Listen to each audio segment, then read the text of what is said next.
UK, where the Finance Minister Rishi Sunak has asked the Prime Minister to launch a review of his financial interests. And indeed, in the last few minutes, we've heard from Downing Street that the Prime Minister has done just that.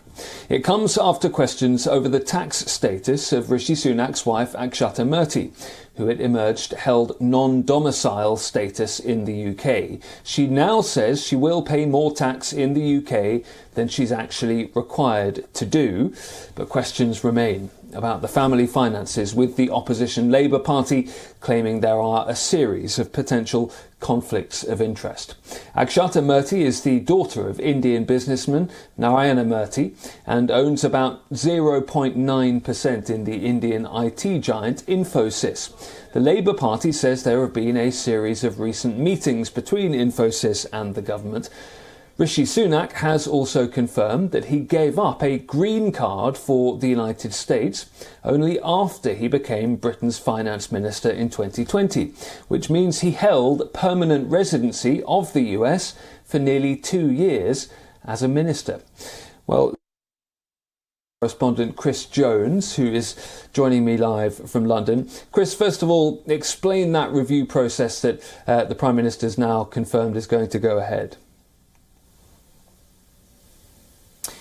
Yeah, well, like you said only minutes ago, we've heard that the Prime Minister has confirmed that this independent investigation will go ahead into Rishi Sunak's declarations as a British minister. Lord Geidt is the independent advisor to Prime Minister Johnson on the ministerial code. He will take a very in-depth look into whether Rishi Sunak made all of his British ministerial declarations correctly and look for any wrongdoings. He will then release that report back to Prime Minister Johnson, who will then look over what needs to happen then, whether there are wrongdoings and any punishment needs to go ahead. Sunak, however, he's confident he's done nothing wrong. He tweeted not too long ago, he said, "I have always followed the rules and I hope such a review will provide further clarity." There are many, though, that disagree with that, especially amongst the public, who say that a lot of this tax row shows that it's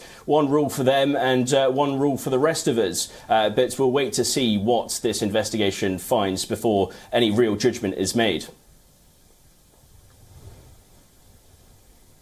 And in the meantime, Chris, what is the opposition Labour Party saying about all this?